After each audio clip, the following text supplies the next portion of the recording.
since she was in 50 people were at City Hall to honour Newcastle's first Wimbledon champion, including local tennis representatives, Rachel's family and friends, council aldermen and the Lord Mayor and Lady Mayoress. Alderman McNaughton presented Rachel with a plate and scarf, officially welcoming her home to Newcastle. Rachel, who attended Peter Doohan's reception last year, was thrilled with the special treatment. Well, for me, I think it's one of the most important days of my life, which I'll always remember this night, and I just feel very special to be here tonight, for sure.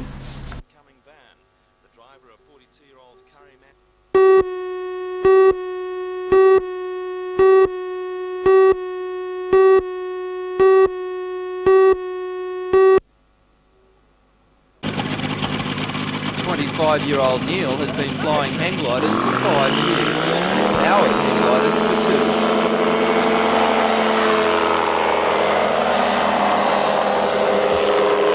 The faces in the wind and the view is out of this world. I mean, they're just an Abattoir to see Australia.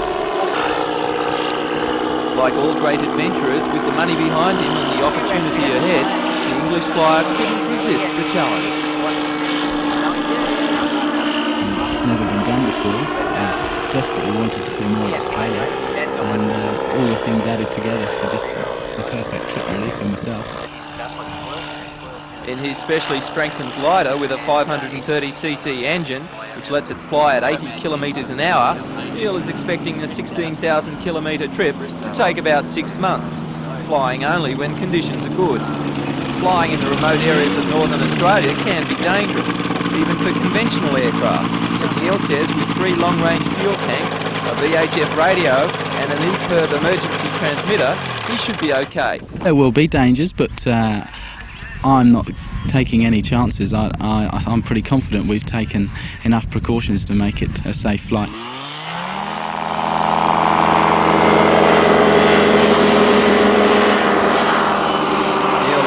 Sydney on Sunday, heading north along the coast for what he says will be the holiday of his life.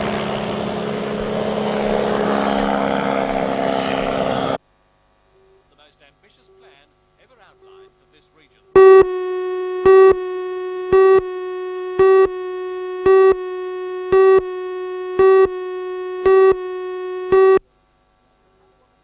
And have a look at that. The only time the two sides have met was in April at the International Sports Centre, with the Broncos winning 24-10. In tomorrow's game, Brisbane could be without 2 of its best players. Goal-kicking lock Terry Madison is in doubt, as well as Australian Test hooker Greg Conescu. Newcastle, on the other hand, is injury-free and will run on the same side that played against Penrith last week. Brisbane has plenty of former and current Test players, but it will be Wally Lewis the Knights will have to watch the most. Well, Wally Lewis is certainly dangerous in 2 parts of the field. His kicking game's very, very good and it's quite long, so that's something that we've got to contend with. And the other part is when he's in our quarter with the ball, he's also a handful there as well. So he is a person that we have got to keep our eye on. Brisbane will have to win tomorrow to have any chance of making the semis, but McMahon doesn't believe they'll play desperate football in their bid for victory. I think they'll be quite methodical. They'll be tuned in for a nice high. I'm pretty sure that Wayne Ben will have them tuned in, so we can expect a very torrid encounter because it's very important, isn't it? You don't need a sledgehammer to squash a grape. It is a very important game for them and for us.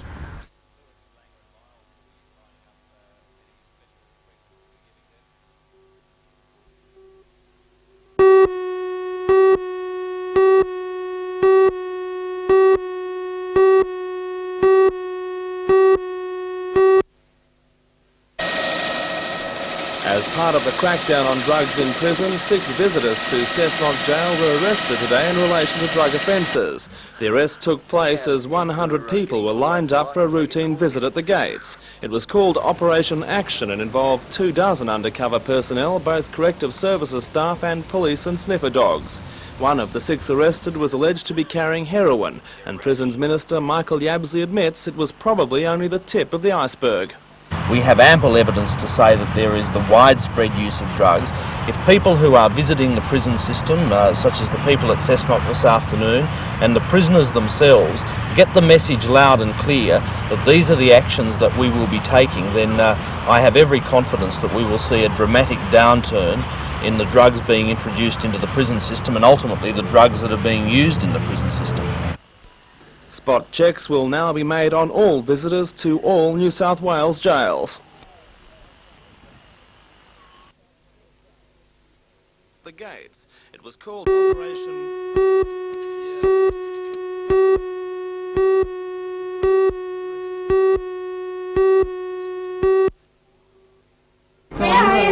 Patients in the children's ward at the Mater Hospital at Waratah had an unusual visitor today. An exec in his visit from Sydney's to Broncos. You could say it was... There you go, I just shake the panda again. Join us tonight at 6. It was called Operation...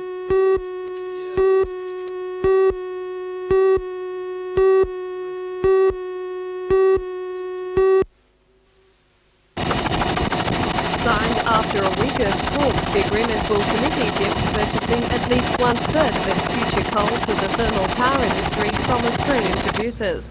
New South Wales Energy Minister Neil Pickard says that adds up to almost 5 million tonnes a week, though it depends on the proposed Safana project going to schedule.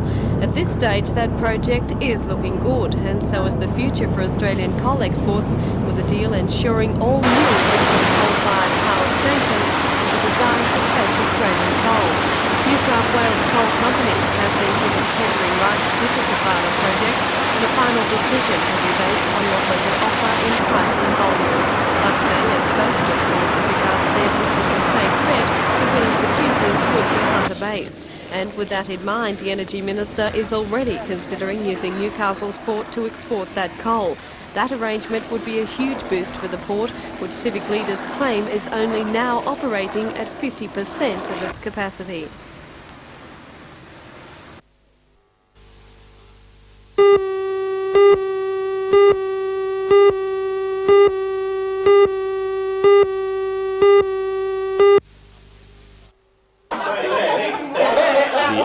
The 8th 88 has an irresistible significance to most. After all, it only comes around once. Some chose to observe the occasion with a party. These revellers have been planning a reunion party since the 7th of July 1977, when they worked together in a local credit union. They had such a good time, they vowed to do it all again. You guessed it, on the 9th of the 9th, 99. Elsewhere, the big day was recognised with a bit of a flutter. Lottery officers Australia-wide reported a flood of business, and Newcastle was no exception. It's been one of those days where as soon as the doors are open at 9 o'clock, people just rush straight through. It's been really fantastic. Call it superstition, but people can't help themselves. Bert Lovett could be forgiven for taking a punt. After all, it is his birthday. We'd love to tell you he's 88 years old today, but the truth is Bert will have to wait until 1993 for that event, when he'll probably buy another lottery ticket.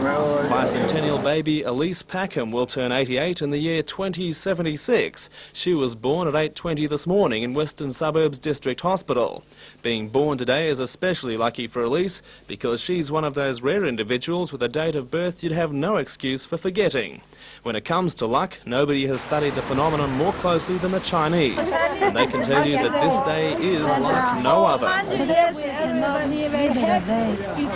do you want to we are going to buy lottery. Yeah, maybe we can win a big prize. Rescue the crippled yacht.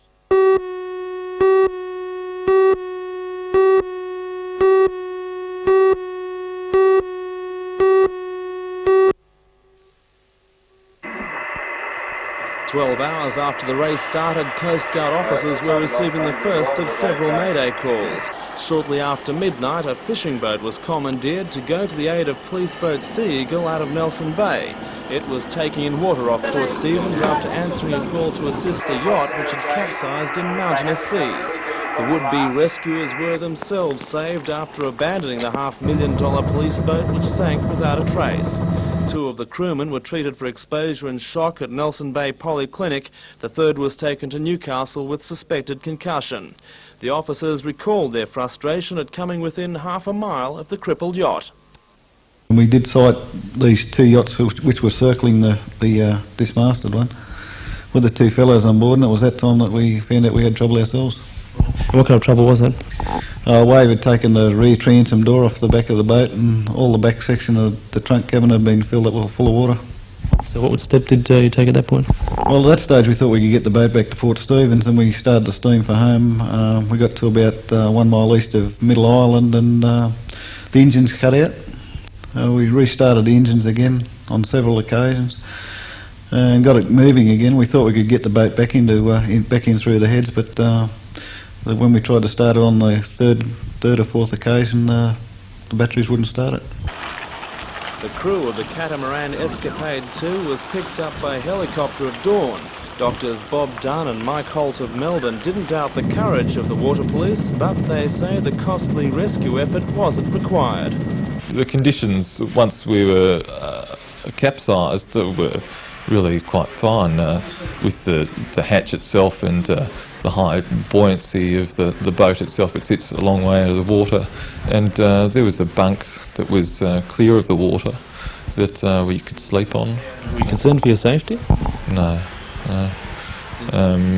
Once the boat had capsized and the hatch was open and we were inside the main hull, it's by far the best life raft that you could have.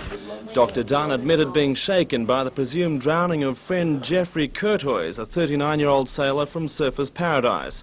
Curtois was on board the yacht Boundary Rider as it cleared the heads yesterday morning, but last night the vessel hit a reef and he was swept overboard. Despite pleas for assistance by crewmates, there was little coastal authorities could do. A search of the treacherous reef off Crowdy Head failed to locate the lost sailor.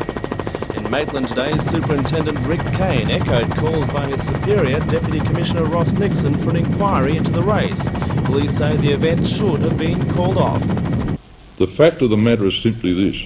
The police-launched Sea Eagle should never have had to put to sea to rescue those people on that yacht if the common sense situation that I've advocated had prevailed in the first instance. That is, the race should have been put off, postponed, whatever you like to say, until a more reasonable time, i.e. the seas had abated.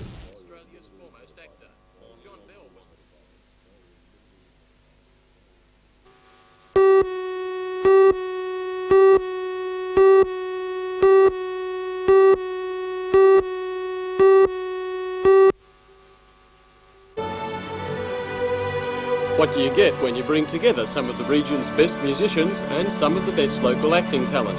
According to organisers of the Romantic Festival concert are performing arts treat.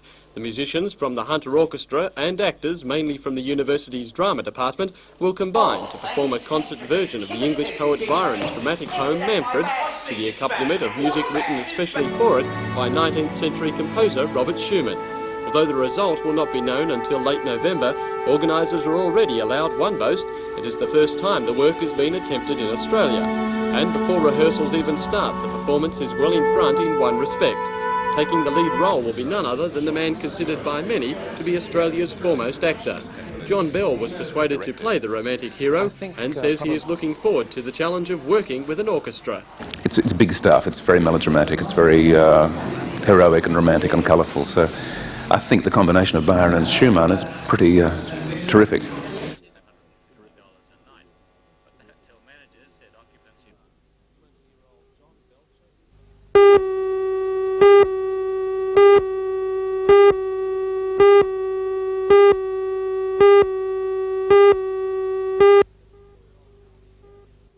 .226 rally drivers, off-road drivers and cycle riders from Australia and overseas have entered this year's event.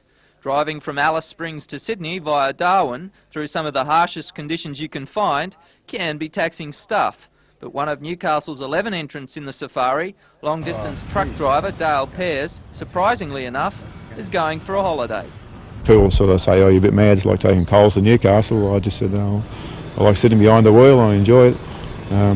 This sort of gives you a chance to get to some of the remotest places in Australia, and you just can't go there anywhere else. You've got to be in this event to go there, and you see some terrific sights. You know.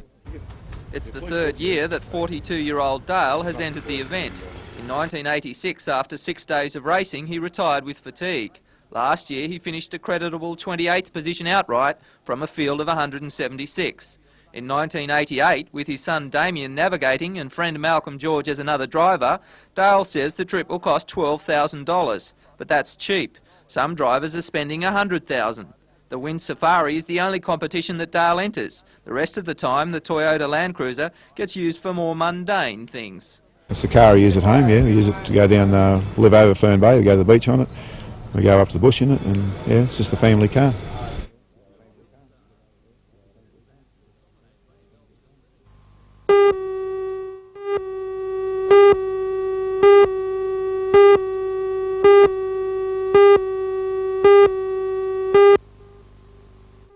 Coal and Allied is 50% owned by the Howard Smith Group.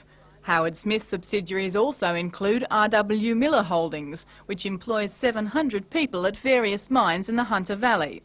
In a letter announcing the proposal to make a takeover offer, Industrial Equity Limited says it recognises Howard Smith has a pivotal position in the coal industry, but adds, in view of poor results achieved in recent years, a fresh approach to the operations of the group's coal interests is well merited.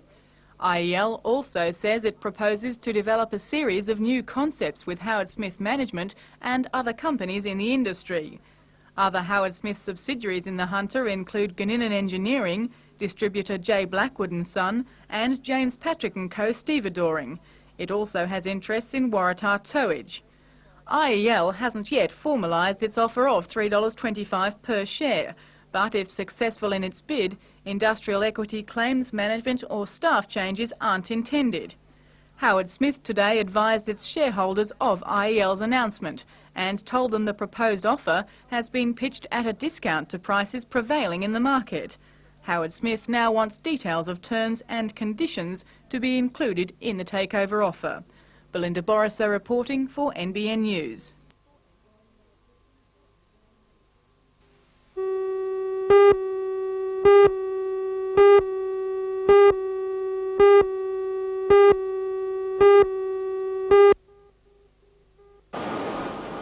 The members of the Ironworkers Union are striking over increased exposure to fluoride gases. The union says the company is forcing them to work longer hours in areas which are potentially harmful. Tomago Aluminium, however, denies that there is any danger to the men. The workers will meet tomorrow morning to decide whether to continue their action and discuss an Australian Conciliation and Arbitration Commission recommendation to return to work. And in other industrial news, striking workers at the Newcastle grain terminal have returned to work after a 1.5-day stoppage. The workers, all members of the Public Service Association, walked off the job at noon Monday to protest changes to manning levels for overtime shifts. The PSA claim at least 23 men are needed on the shift. The GHA claims that number is only 21. The Yarrow Pride, a ship loading 60,000 tonnes of wheat bound for the Middle East, was stranded when the strike halted production. Although the issue remains unresolved, the PSA members voted to return to work at 8 this morning, and the matter is now listed for hearing tomorrow in the New South Wales Industrial Court.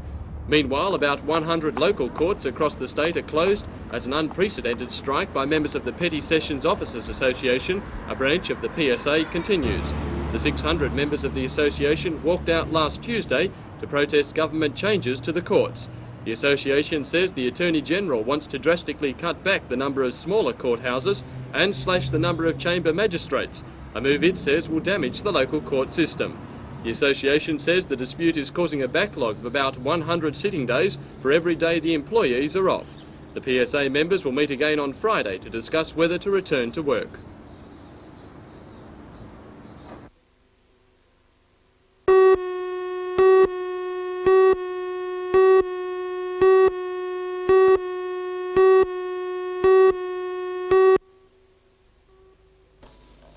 The MIA decision opens the way for the developers, a group of businessmen led by Sydney entrepreneur Robert Phillips, to look much more closely at details such as locations and markets. However, it is not a blank cheque for development yet. The MIA has granted the approval on 3 conditions. It will lapse if construction is not started by April the 1st next year, the licence is not transferable from Mr Phillips for at least 5 years, and the developer must satisfy the MIA that the abattoir is sufficiently high-tech and advanced to lead the industry into the future. The MIA has also imposed restrictions to lessen the fears of others in the industry who claim another abattoir is not needed in the Hunter. The new licence will be for beef cattle bound for export only. The developers have now to choose a site, carry out environmental impact studies and formally submit a development application to Singleton Council. The council has in fact known of the proposal for many months, and although it is yet to see detailed plans, is enthusiastic about the proposal. Neil McNamara, Shire President. It's an enthusiastic project. We've been dealing with it for quite a few months now. It's certainly going to give a lot of enthusiasm to the pastoralists in the area, and also some employment will be taken up by this abattoir. The consortium chose Singleton mainly because of its enormous sale yards located just outside the city. The developer has suggested he would like to build in close proximity to them, but the council says that would mean the sale yards would have to move further from the city. Council studies have shown relocating the facility would cost well in excess of $1 million, but says how that would be divided between the developer and itself will depend on negotiations when the final proposal is made.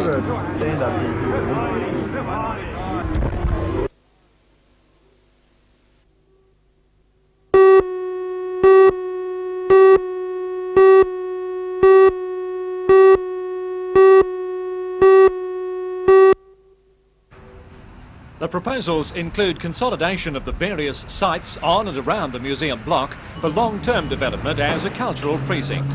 This would not necessarily be done by acquisition, according to the Lord Mayor, but could be achieved through development controls already vested in council.